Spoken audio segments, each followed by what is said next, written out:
Happy Aviation History Month. It's your boy, Greg, and here's what we've got taken off in the Popping Collars feed for November 2022. We're soaring into the world of media and journalism in pop culture on the latest Popping Collars. Hear us channel our inner Woodward and Bernstein. Or is that our inner Redford and Hoffman? Oh well. Make sure to keep your seatbelts buckled as we land another episode of the PC Music Diary this month. We've hit some turbulence on the latest Going on 30, and only Betsy and Liz can get us through this rough patch. They take flight this month with Thelma and Louise. Also, don't forget to vote for your favorite movies in our third annual Golden Poppers. Voting is now live on our website at poppingcollarspodcast.com. Speaking of climbing, Ryan Parker and I reach new altitudes in our conversation about the Camino de Santiago on this month's Sacred Six when we discuss the Cantabrian Mountains and El Bierzo region of the trail. Thank you for flying the friendly podcast skies with the longest running Episcopal podcast in the history of air travel. Now just sit back, relax, put those tray tables in their upright and locked positions, and keep those collars popped.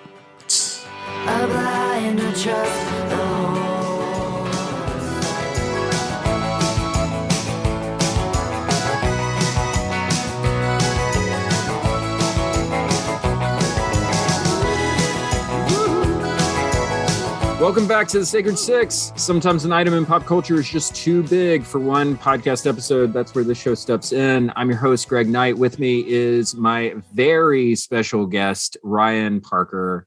Ryan, we're almost to Santiago. How you feeling? This journey, it's like I'm walking it all over again. with less blisters, one less blister. That's right. One step at a time. Thanks for having me back. This is good fun. Nice. Ryan and I are looking back at our individual experiences of hiking the Camino de Santiago in Spain. This month, we're focusing on the region of the Cantabrian Mountains and El Bierzo. So, Ryan, when you think back on hiking through the mountains again, what is it that you remember? This again? I know, right? You see these mountains coming up on the horizon of the Meseta for like 4 straight days. Yeah. So it's like, it's no secret what's in store for you. At that point, I don't know that I learned anything at this point of the journey that, we hadn't kind of experienced or talked about, but just continually amazed by the people that we come in contact with, where those people are from, shared experiences, not just of the Camino, but of life. And I always go back to the Pete Holmes stand-up. He has this bit where he says, "You think you're an American, zoom out." Sense. You're on a planet right now. You think you're in America? Zoom out.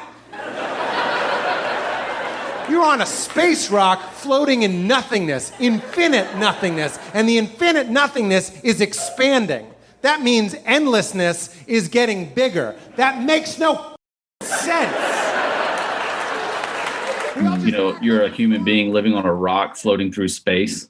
And I just think about that all the time, especially in these kind of hyper nationalistic times, and experiences like the Camino awaken me to that, we're just people on this rock. And we happen to be lucky enough to spend this time and have this journey and encounter each other. And I was looking back through some photos of this region. And I remember one day we ran into two couples, I should say, a little bit older than us, but who walked. And it was just, I don't know if you had one of these, but we laughed the whole entire day and told stories and walked. And it was just, and I don't know that we ever saw them again on the Camino.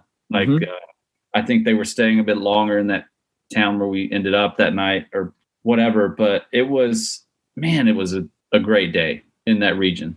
No, it blows your mind. So like in this region, I remember getting to the town of Fonsabadan, right? So Fonsabadan is this little mountain town up on the top of this hill. It's like right before you get to Cruz Ferro, right? Yeah.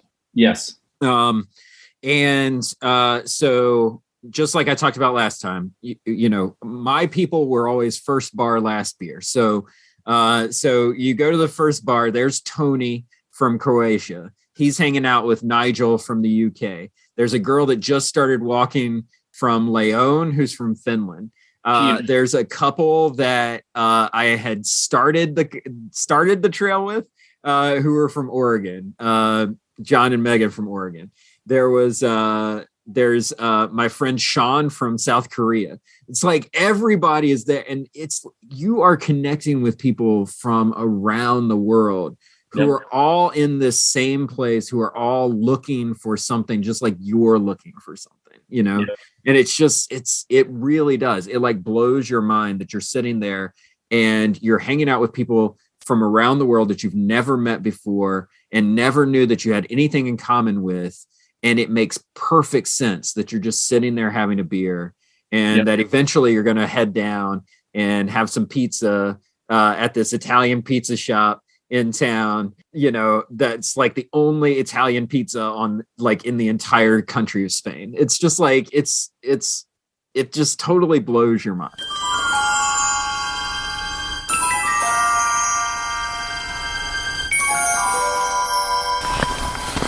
Good morning, everyone. It is day 22 of the Camino de Santiago. Today we are walking from Astorga to Fontsebadan. Fun facts about Fontsebadan. It is perhaps best known as the home of the hermit Guaselmo. That's absolutely what I know it for. He cared for pilgrims as they navigated their way over the often treacherous mountain pass and was protected by King Alfonso VI. This pass was, until the mid-18th century, the preferred route into Galicia, and the townspeople of Fontsebadan dedicated themselves to marking the way and serving as guides. We are starting a new region today, the Cantabrian Mountains and El Bierzo region, which will be pretty short but full of activity, as I am currently looking at a string of mountains right in front of me. And that's what we're going to be doing for the next 4 days, climbing a bunch of mountains. And already I can tell you what marks this region from the others is change. Big word, change. Because physically, I have a slight injury. I was walking around the streets of Leon, and all of a sudden my shin started hurting. My left shin, which is weird. It's not the usual place where you would get like cramp or anything like that. I was thinking, okay, maybe I got like a shin splint or something. I don't know. But it's been hurting for a couple of days now. I didn't bang it on anything that I know of, but now also like a red ring has formed on that foot, kind of around the ankle. So I don't know what's going on with my left leg. If it falls off, I'll let you know. But I feel bad because everything was going great for so long, and it just kind of feels like I'm starting this new section out on literally the wrong foot. So we'll see what happens. I'm walking right now. It's fine. Okay, so the other thing is, and you guys, I'm trying not to be judgmental about this, but yesterday was the longest day, right, on the Meseta. It was hard. It was hot. It was long. The trail is not the kind of track that I usually like. It was those big, sort of loose rocks that twist your ankles back and forth, and they just feel horrible to walk on. You can just feel blisters forming on the bottom of your feet. So anyway, walking through this one town, and all of a sudden a bus pulls up, and out jump these like fresh-faced, like really clean smelling, like smell like flowers, folks kind of jump off the bus with like little day packs and artisanal walking sticks. And I'm just like, well, who the hell are you people? And they proceed to like not only walk the same trail that I am, but they just fly past me and stop at every stop and stuff like that. And then as we get towards the end, towards the city of Astorga, they load back up on their bus. to go into town. You guys, listen. Everybody should do the Camino the way that they want to do it. And if you want to get on a bus, drive to a section, walk a section, get back on a bus, go to your hotel, you absolutely should. It's just yesterday, yesterday was not the best place for me, mindset-wise, to experience something like that. So it just reminds me that as we get closer to the end here, closer to Galicia, like, we're adding new people on the trail constantly. There's all kinds of people that I've never seen before coming out of Leon. There's going to be a ton more people once we get over these mountains and into Galicia. You know, it's the nature of the thing. And it's almost like in your mind you build something and you think, well, this is what's real, you know, and that whole sort of back section of the Meseta, I'm like, oh, well, this is what pilgrimage is. It's like this small group of people walking across Spain, going to Santiago together. And it's not. That's not real. It feels real in the moment. But no, like, this thing is so much larger than that. And so you shift your perspective a little bit and you allow for other ways of doing Camino to come in. But still, when you've got a bad leg on day 21, a little judgment creeps in there. Anyway, we'll see what the mountains have in store for us. All right, let's climb these mountains.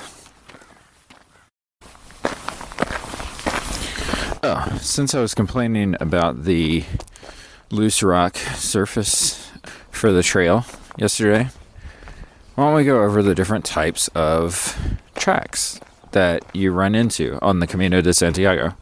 We'll start with pavement. Pavement, not that bad, actually. A lot of people hate it. They say that it makes their feet hurt. It does make your feet hurt. Like the bottoms of your feet kind of hurt after walking on pavement for a long time. But you know what? It's better than twisting ankles. Gravel's pretty great. The only problem with gravel is, depending on how loose it is, it can sort of feel like you're kind of walking through quicksand sometimes. Like you feel like you're not making a ton of progress. What else? Ooh, cobblestones. Cobblestones, not great. Those are like in, you know, old medieval towns and stuff like that. When you're walking through the historic districts, the problem with the cobblestones is that your feet go every which way. It doesn't feel great.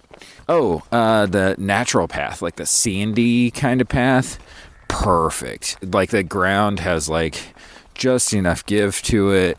It's a little dusty, but that's okay. Like it's like a perfect kind of walking path. Really soft, really natural. Your foot feels great. That's probably the most preferred kind of path.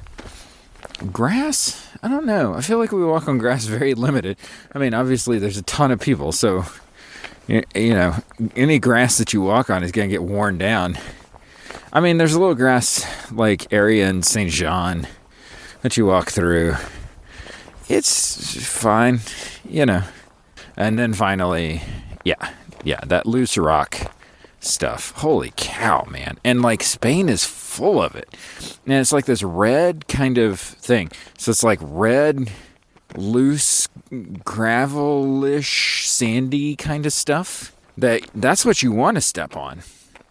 Because the other are like fist-sized rocks that are just kind of littered throughout, and they're all loose.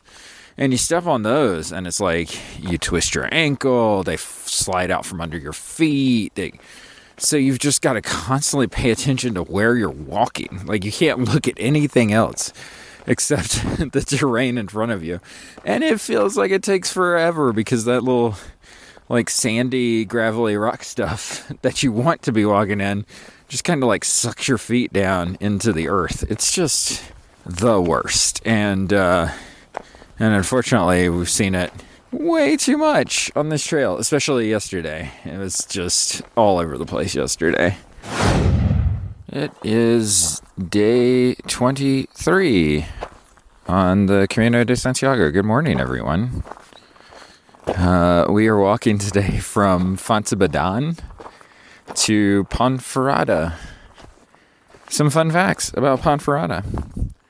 Ponferrada was at one point one of the most important of the Roman settlements due to its location at the junction of two rivers, the Sil and Boeza, in a valley both fertile and rich in minerals.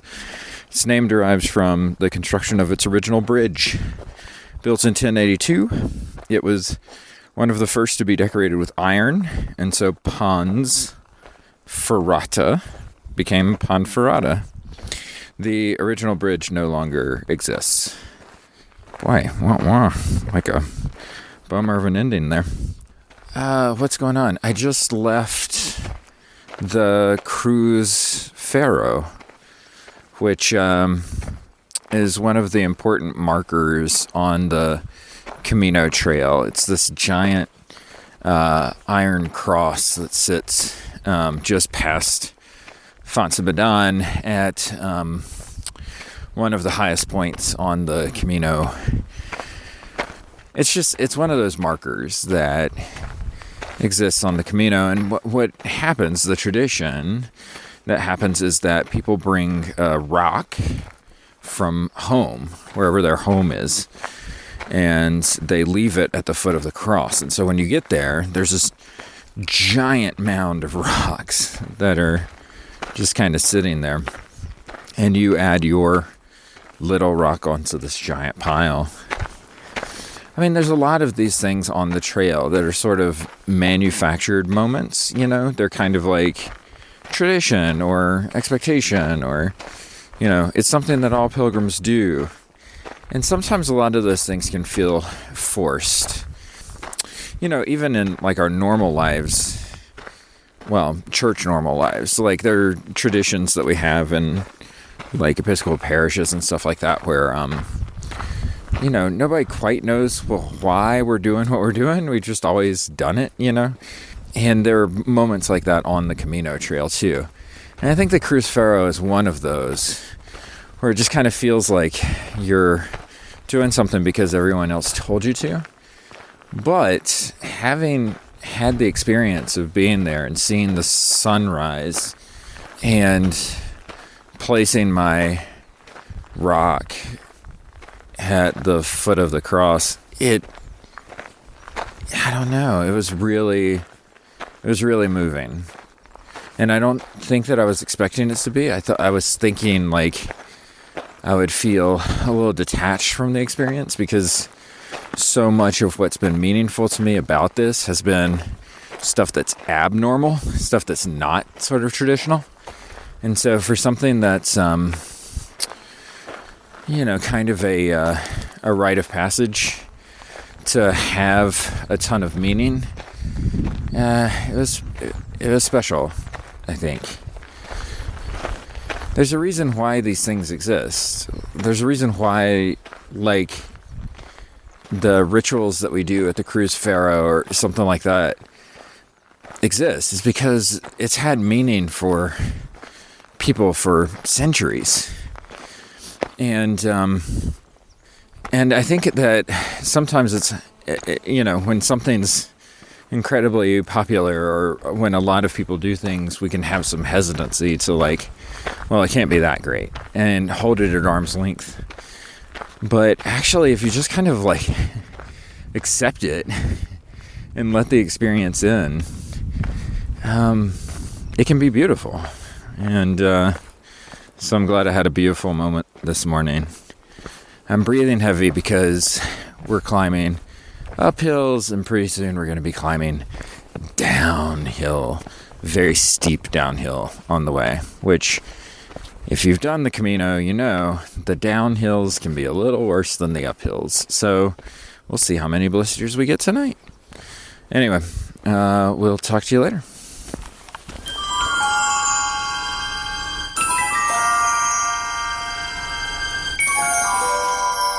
This was a highly emotional part for us, and as I assume is for a lot of people. And maybe you could, because this is a little probably, well, it is fresher in your mind. But the Cruz de Ferro, I think this is an interesting part of the journey, and it's so beautiful, man. because we timed it to be there at sunset. We had a couple things for my dad that we left there, who I had mentioned in a previous episode had passed away that year. We would check in with one another repeatedly, but this was one of those days where we were like really attuned to what this journey was doing to us to this point, right? And what we were looking for, maybe what we want. You already said that, right? People come from all over for different reasons, and what were ours, and were expectations being met or shifting, and how they were. And you could tell people about what this is, and you could say, oh, this is manufactured, but all of this stuff is always manufactured. But right. It was very moving, I have to say. Yeah, I hit the Crucifero at sunrise. Did I say sunset? Yeah. I meant sunrise. I'm sorry. Okay, that makes more sense because there's nothing on the other side of it. I'm sorry. No, we had I was going to say you would be walking for like 12 more kilometers before. No, we were up at 5 a.m. Sorry, I meant sunrise. Okay. Sorry to interrupt there. Yeah, so I hit it at sunrise as well, and yeah, I agree with you. I remember thinking before I got there, I was like, okay, I'll just throw my rock on the pile and head on out. Like, I try not to get sentimental at stuff that feels forced. Same. But then it's like when you're there in the moment, you realize like why it's a thing. It's like, oh, maybe it's manufactured, but there are so many layers of meaning underneath this manufactured thing that like it takes your breath away. I get chills when you just said that, thinking about it, because for people who don't know, I mean, it's a spot on the Camino that is at elevation. It's up there on top of a hill, and it's a iron cross that stands atop a small mountain of rocks and memorabilia and sentimental items that people from all over the world for decades have brought to lay at the foot of this cross. And when you stand there and not only think about why you're there and what you're learning and how you're changing or growing or whatever, just to think about all the people who have passed there and what they carried and what they left there and what that symbolized for them. I mean, it's hard not to get sentimental and emotional about it. And change is just a perfect word for this region because the terrain itself is constantly changing. It's up, it's down. You climb up this mountain to get to the Crucifero, and then you climb down the side of the mountain. I mean, straight down. And then you got to go up the side of the mountain, and then you got to go right back up again, right? And so it becomes like this roller coaster. But then also like the pace of the trail itself is changing too, and like all the things that you've become equipped with up to this point, like for 20 whatever days it is that you've been walking. Usually by now you're at like day 24, day 25, something like that.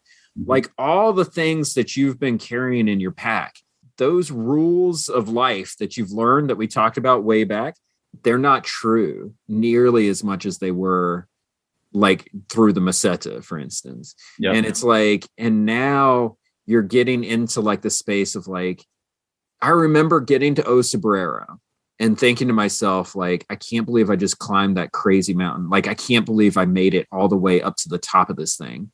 And I see a church from the 9th century, at the top of this hill. And I'm like, that is incredible. And then I turn and look past the church, and the very first thing I see is a souvenir shop selling license plates with people's names on them. Yeah.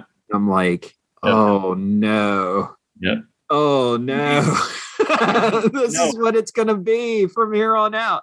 And that's what it is basically. It's amazing. It's so, and for us, it was compounded by the fact that the weather was changing. The time of year we're walking was getting colder quickly. We switched to jackets and long sleeve shirts, and O Sobrero is so beautiful because when you get up there, you're also above the clouds. Mm-hmm. I mean, this is how high up you go. I think is it higher than the first week?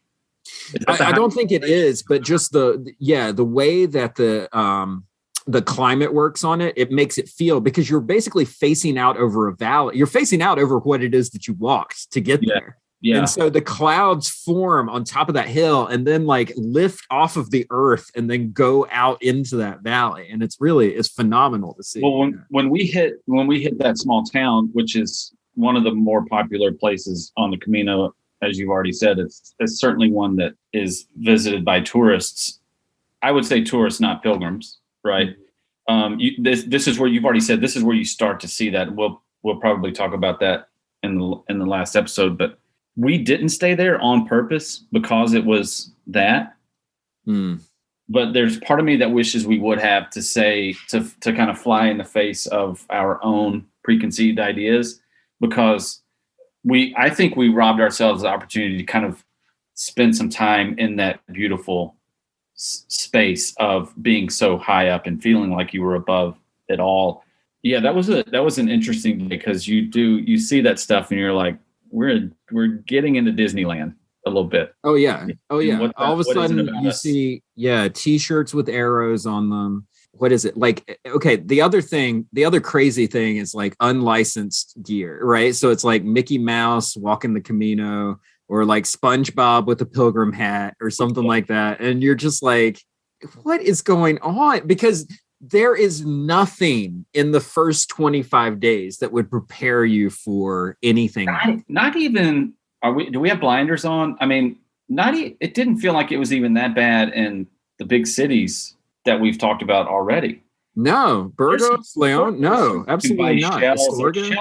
There's shell stuff everywhere, but that kind of commodification that you're talking about, where kind of the sublime and the ridiculous go boom like that, I think there's not really a lot of that until you hit this last. Not until you hit the last like section and a half, so to speak, these sections that we're talking about. Yeah.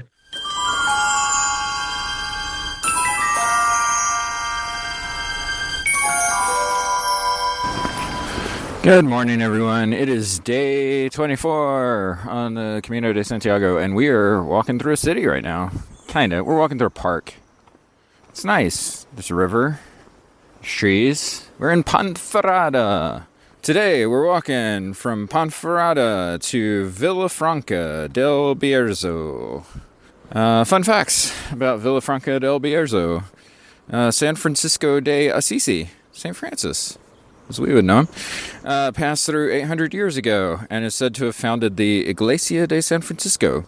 Do pay it a visit, as it often doubles as an exhibition hall, plus its elevation affords a good view as the sun sets in the valley. I will not be awake for sunset. During the Peninsula War, Villafranca was used as the headquarters for the Galician army and was sacked not once but 3 times by the English before finally falling into the hands of the French. Oh, okay, Villafranca, that makes sense. It is a wonder that any part of it remains. The most famous Villafranquino in recent centuries is Enrique Gil y Carrasco, a beloved author and world traveler. So, what's going on? Well, like I said, we are in Ponferrada, which is, a pretty decent-sized city in this area of the country, the El Bierzo area of the country. It's got a castle, all that stuff. It's pretty exciting. Just walked past that. But here's the thing about Ponferrada, and it's something to keep in mind if you're ever doing the Camino. The Camino is a very dynamic thing.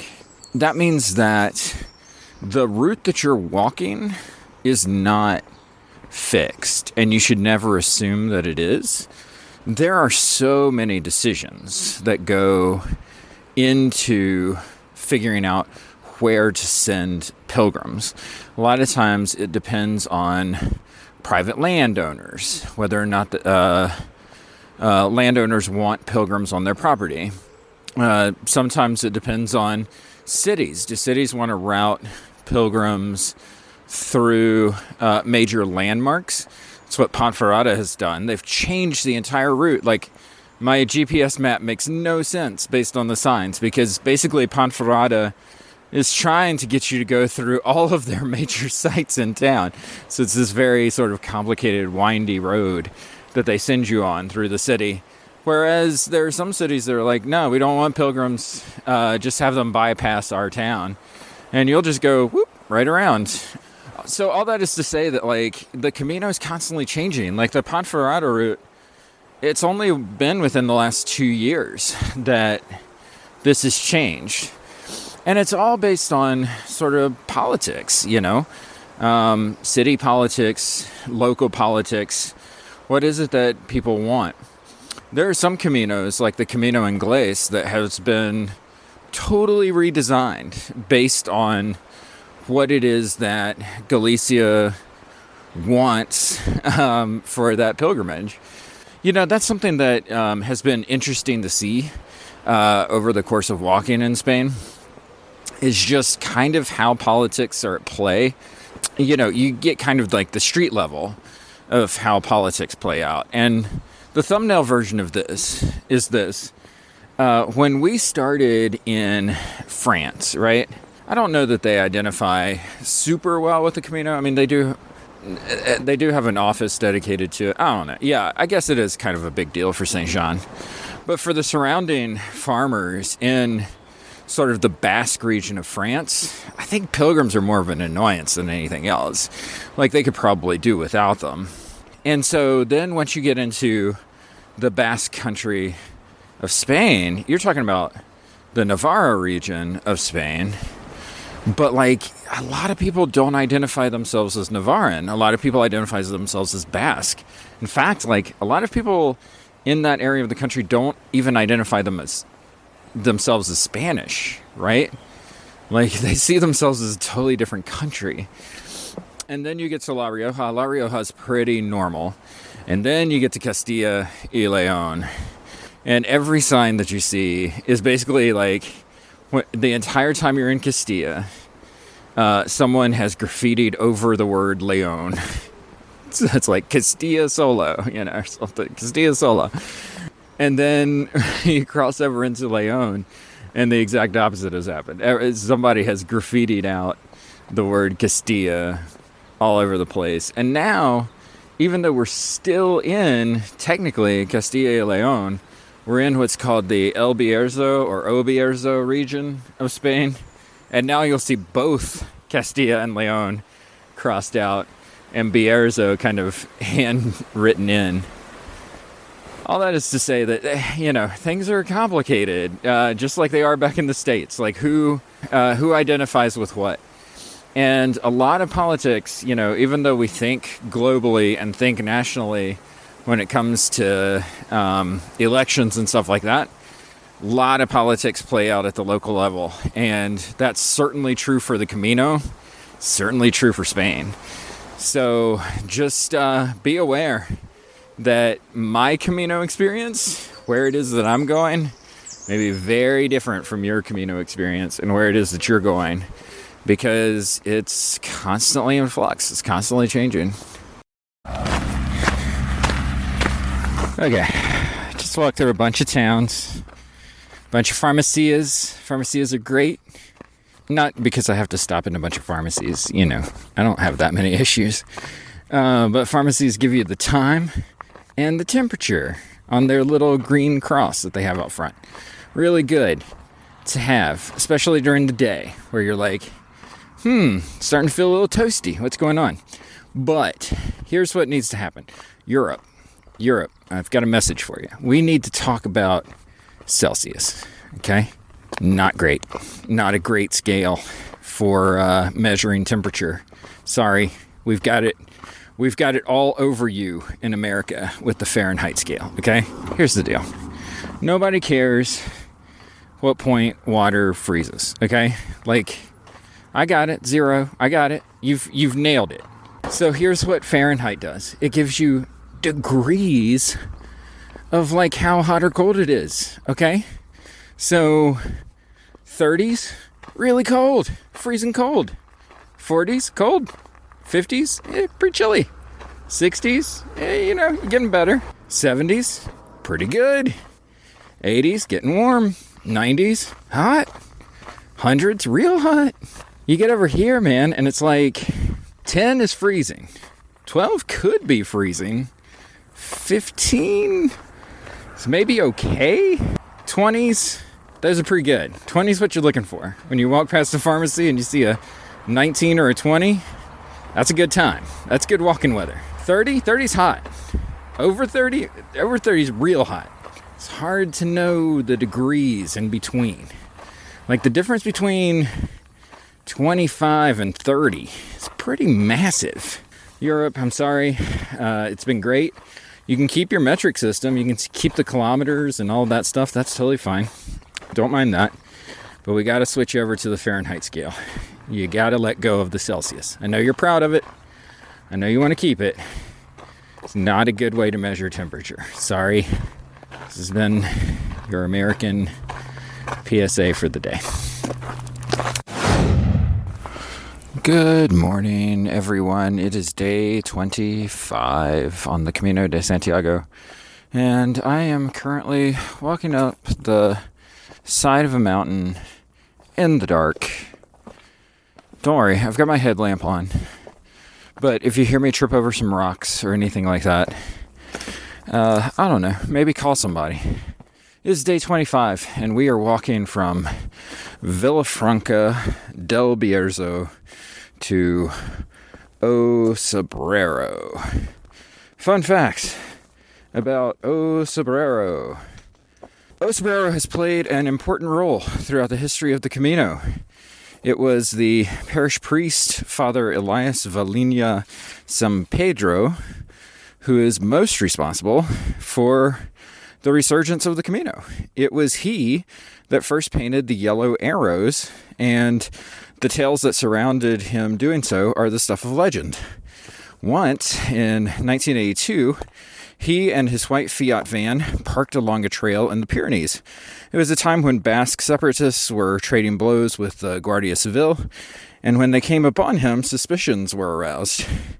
He opened the van door to reveal cans of yellow road paint and identified himself as the parish priest of O Sobrero, long way from home. When asked what he was doing, his answer was as simple as it was prophetic. I am preparing a great invasion. It was he that orchestrated the installation of the granite Hitos as well. His death in 1989 meant that he only got to see the trickling start of his invasion. The parish church is also the setting for a miracle. According to legend, the Holy Grail was hidden there, and in the 14th century produced a miracle that was certified by Pope Innocent VIII. A peasant from a local village braved the hike up to O Sobrero during a dangerous snowstorm to hear Mass. The priest chastised him for endangering his life for a bit of bread and wine. At that, the bread and wine turned into flesh and blood, cementing the reputation of this small hamlet. Oh, wow. That is a lot of fun facts. Sometimes we have no fun facts. Sometimes we have maybe too many fun facts. Anyway. So that's where we're headed today. O Sobrero, which means we have to make one last push into the mountains. And we're starting with this one that I'm climbing right now. 2 mountains today, you guys. One right outside of Villafranca, which is actually an optional mountain. I didn't have to climb this mountain. I chose to climb this mountain because the other alternative would be walking beside the road, which is like a mental mountain for me. Like it says, that push up to O Sobrero at the end of the day, that's a big one. That's actually why we're starting early. That's why I'm climbing a mountain in the dark, is because the temperature today, I'm sorry, we're leaving Celsius behind. I've made a commitment. The temperature today is supposed to get up to close to 100 degrees. So when we make that climb later today, which is at the end of the day, we want to make sure that we do it as early as possible. So this is also actually our very last episode for the Cantabrian mountain and El Bierzo region of Spain. I know, it's very short, especially compared to the Meseta. And once we're in O Sobrero, we're actually technically already in Galicia. We'll be crossing over into Galicia today. So what are the lessons that we learned from the Cantabrian mountains and El Bierzo? Well, I think it's actually been pretty consistent for me this whole time, which is this theme of change has been a big part of it. Starting back on day 1, when the terrain changed from wheat fields and flat road walking to climbing a little bit and leaving the wheat fields behind. But also my physical condition changed. I went from being pretty perfect physically to now I've got this bad left leg.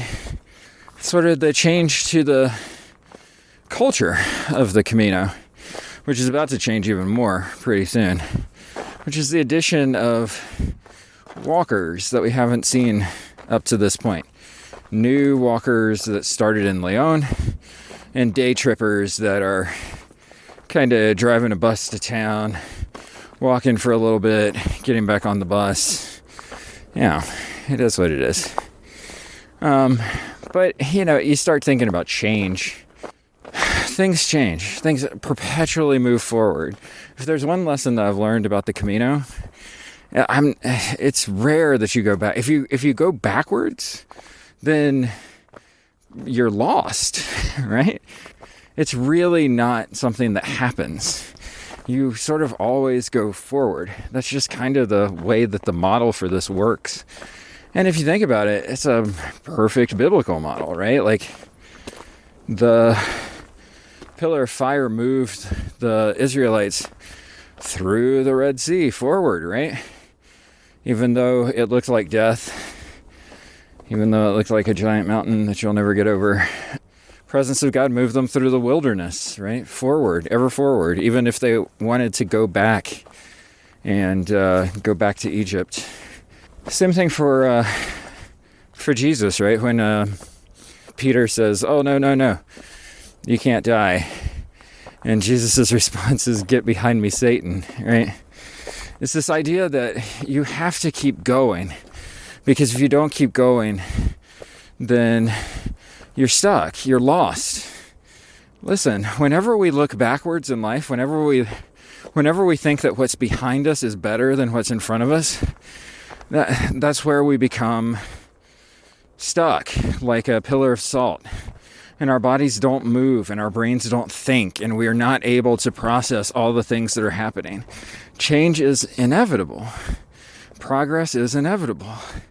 You have to move forward. You can't go back. And yeah, I've said it before, when I was talking about pictures on the trail, all your best pictures are behind you, absolutely. But that doesn't mean that you can go back, because you can never go back, because going back is death. And so if I've learned one thing during this section, it's that I can't control who walks. I can't control how my body feels. I can't control any of that stuff. I just have to keep going. There's a saying here on the Camino Trail, Ultrea et Susea, which is Latin, which in English we would probably interpret as like onwards and upwards, right?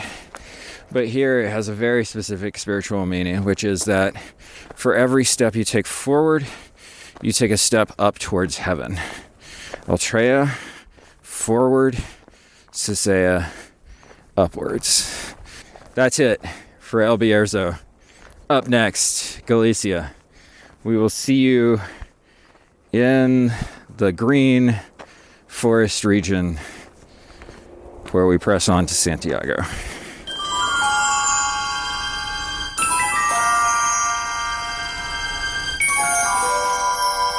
There's one last thing that I took away from this region, which is like, this was the very last region of stuff that I didn't know, because I used to be one of those people that did the last 100 kilometers of the Camino and said, "Oh, I did the Camino." What I remember thinking in this section, like, "Oh, this is going to be the very last part of the Camino that I don't know." And like, there was almost a finality to the Camino experience before I even got to Santiago, if that makes any sense. That's really, that's a unique perspective. I'm curious for you, where did it start feeling like it was coming to an end for you? There. Yeah, exactly. Yeah. And even because we had read it, man, it's so interesting that you say that, because we had a guidebook with us. I know that we said we didn't read a lot before we left, but we did have a guidebook, and I think it's the one that like everybody uses. but it did a good job of outlining what the traditional route is, or the stops that everybody makes. And when we hit after Osabrero, we started trying to find the towns in between the stops. Yeah. It was a good experience for us. If I did it again, I probably would stop in the towns that everybody stopped in. Who could I meet? What experiences could we have?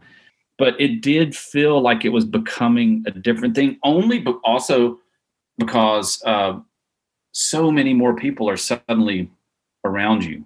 Mm-hmm. Those early days, those first 2 weeks outside of the bigger cities, there were some days where we hardly saw anybody. Yeah.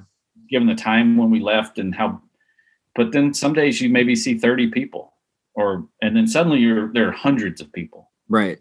And if you did see people, you generally knew who they were. Like either you knew them, like you were friends with them, or you had seen them walking on the trail. You recognize them. Yeah. And you could at least wave and acknowledge and shared acknowledge. But you're right. It had become something different, and it really felt like, okay, this is going to end very quickly. Yeah. Not just physically ending, but like something like spiritually it's ending, because something shifts, I think, where you're like, okay, this is just different. And I'm going to try to embrace this for a new thing. Yeah. I think that's right. So part of the journey is the end, and that's where we're going next time. We're going to get to Santiago next time. We're going to the region of Galicia. I don't remember it being the journey ending this quickly. Well, we've been on the fast track. We've been, we've been on the people mover version. That's right. So I will see you at the cathedral next time, Ryan. Let's celebrate. I'll buy the beer. €1. That's easy for me to do. And here it is, your Camino moment of sin.